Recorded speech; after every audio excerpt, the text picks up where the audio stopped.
प्रमोद शुक्ला जी, सुमन शुक्ला जी, राधा वल्लभ श्री हरिवंश। पूज्य श्री सदगुरुदेव भगवान, आपके चरणों में कोटि कोटि प्रणाम। गुरुदेव भगवान, कभी कभी सांसारिक परिस्थितियां ऐसी हो जाती हैं कि इस देह के संबंधों की चिंता ही सताती रहती है, भजन की एकाग्रता में बाधा उत्पन्न करती है। महाराज जी कृपया मार्गदर्शन करें। जीव का ये स्वभाव है कि अहंकार नहीं त्याग पाता, सबसे बड़ी बात है ना। अच्छा, आपके चिंता करने से क्या हो जाएगा? आप कुछ संभाल लेंगे क्या? आप अपने एक रोम को भी नहीं संभाल सकते। अगर वो गिरना चाह रहा है, समय आ गया है, वो गिर जाएगा। आप न उसे लगा सकते हैं न रोक सकते हैं। तो आप, एक बहुत छोटी बात है कि आप अपने शरीर के एक रोम को भी सुरक्षा नहीं दे सकते, तो आप परिवार की क्या सुरक्षा कर लेंगे? आप किसी की क्या सुरक्षा कर लेंगे? मतलब आप असमर्थ हैं। तो फिर जो सर्वसमर्थ प्रभु हैं उनके भरोसे पे हो जाओ, वो आपसे करवा सकते हैं।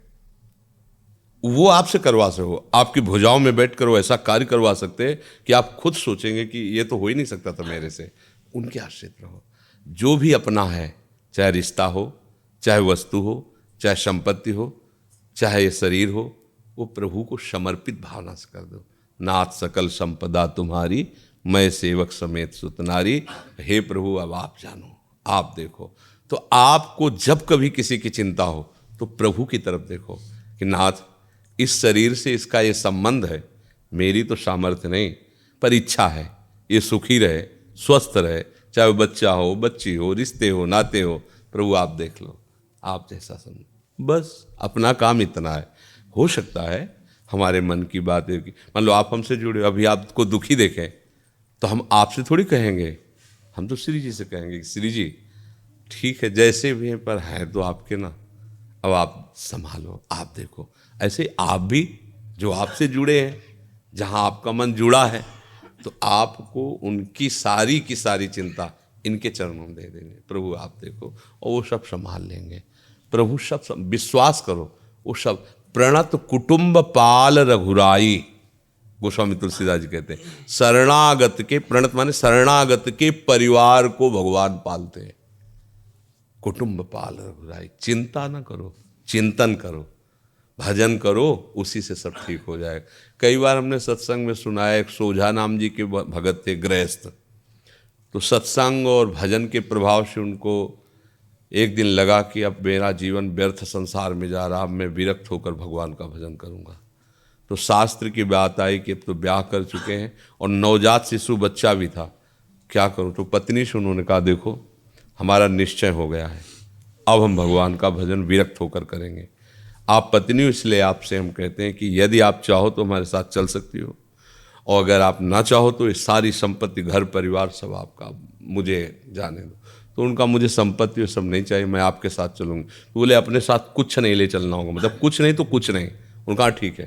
पर उन्होंने गोद में अपने नवजात बच्चे को लिया और चल दिया। जब काफ़ी दूर चली तो बच्चा लेके चलने में पीछे हो ही जाते हैं, तो पीछे मुड़ को देखा, उनका गोद में क्या है? उनका बच्चा। तो उनका, हमने कहा तो कुछ नहीं लेना है, तुम क्यों ले? तो बोले अभी नवजात बच्चे को कैसे छोड़ दें? चीता बहुत से टहल। बोले देखा इनका पालन पोषण कौन कर रहा है? तुम करते हो, छोड़ यहीं छोड़। अगर मेरे साथ चलना है तो बच्चे को छोड़। छोड़ दिया ऐसे ही जंगल में। अब माँ तो माँ होती है ना, ठीक है, पति के आज्ञा के अनुसार भजन, पर उनके हृदय में एक टीस होती कि कभी कोई मुझे सूचना दे दे कि क्या हुआ होगा मेरे बच्चे का। उनके मन में था। तो कम से कम 12 वर्ष हो गए, पर उनके मन की वो पीड़ा नहीं गई कि एक बार तो मुझे पता चल जाती कि इनकी आज्ञा के अनुसार छोड़ दिया था, मेरा बच्चा मरा, कोई जंगली जानवर खा गया या क्या हुआ। सोझा जी ने देखा कि एक बात में अटकी हुई है। बोले चलो। तो 12 वर्ष में बाल वो सब ऐसे बढ़ गए थे, तो पहचान में नहीं आए। गांव के बाहर रुके, गांव के लोग उधर से जो जाए तो बुलाया। बोले भैया यहाँ एक सोझा जी रहते थे, आप जान? बोले हाँ, बहुत अच्छे भजन करने वाले भगत थे। तो बोले वो विरक्त होकर के बाहर चले गए थे। उनकी पत्नी भी सुना साथ चली गई थी। बोले हाँ, और उनका बच्चा भी था। वो इतने निर्दयी कि वो अपने बच्चे को वही जंगल में छोड़ दिया। पर भगवान की कृपा देखो, वो अपने आप बताने लगा, भगवान की कृपा देखो, राजा जो है सोझा जी का बड़ा आदर करते थे। तो जब सुना कि सोझा जी चले गए तो राजा ने अपने सैनिकों को भेजा कि एक बार उनको रोको, हम बात करेंगे। तो वो तो मिले नहीं, पर रास्ते में लड़का मिल गया उनको, और राजा के लड़का नहीं होता था। तो उनका ऐसे भक्त का बालक हमें मिल गया, तो इसको हम गोद लेते हैं। बोले वो आज 12 वर्ष का राजकुमार है। पत्नी इसका चलो सीधे यहाँ से। बोले समझ गए, तुम चाहे जितना कमाती, चाहे जितना हम कमाते, वो उतना नहीं प्राप्त कर पाता, और भगवान के सहारे छोड़ दिया तो राजकुमार वाला बैठा है। तो हम अगर अपनी चिंता खुद ढोएंगे तो परेशान हो जाएंगे, कुछ कर नहीं पाएंगे। तो अगर अपनी चिंता चिंतामणि प्रभु के चरणों में समर्पित कर देंगे तो बात बन जाएगी। प्रेमलता चौहान जी। महाराज जी, आपके चरणों में दंडवत प्रणाम।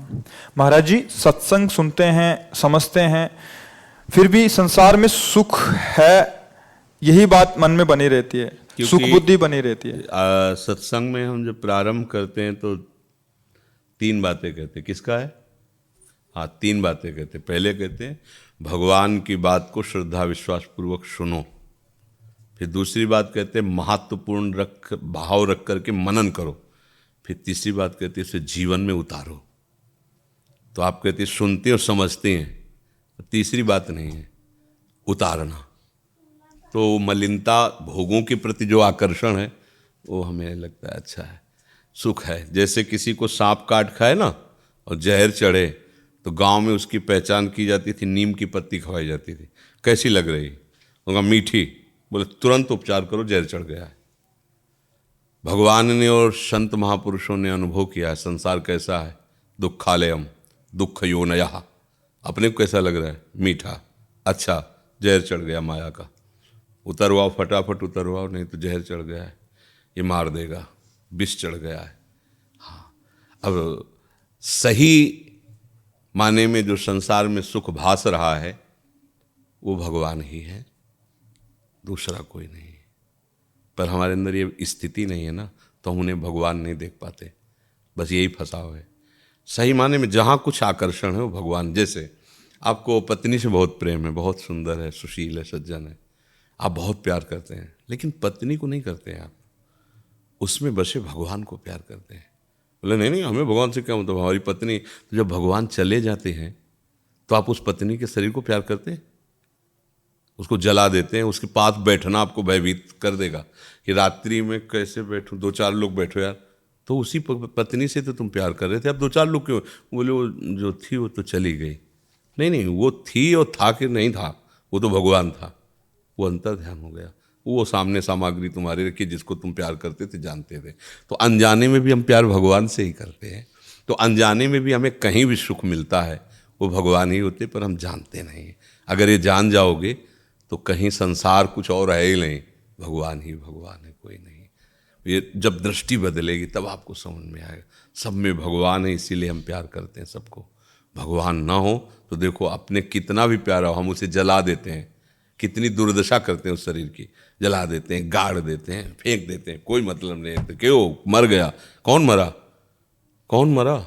जिसको तुम देख रहे तो सामने, और जिसको कभी जाना नहीं, देखा नहीं। बोले कुछ भी हो लेकिन महत्व तो उसी का है ला। बोले वो तो गया, तो वही भगवान था, वही भगवान है, भगवान का अंश है, दूसरा कोई नहीं। सखी, आपको समझ में आया कि हमें जो सुखाकर्षण हो रहा है प्रभु का ही हो रहा है। ये तभी दूर होगा जब हम प्रभु में भाव कर लेंगे। सुख तो भगवान में है, पर वो समझ में तभी आएगा जब थोड़ा भजन और बढ़ाएं। भजन बढ़ाओ, और जब हमारे नेत्र पवित्र होंगे तो हमारे समझ में आ जाएगा। जी। विनोद त्रिवेदी जी, जयपुर से। राधा वल्लभ श्री हरिवंश। परम पूज्य श्री सद्गुरुदेव भगवान, आपके चरणों में कोटि कोटि प्रणाम।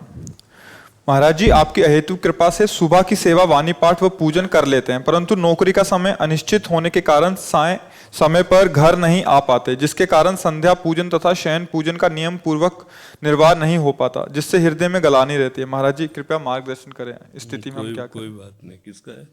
हाँ, कोई बात नहीं। गृहस्थी में, घर में और कोई नहीं है?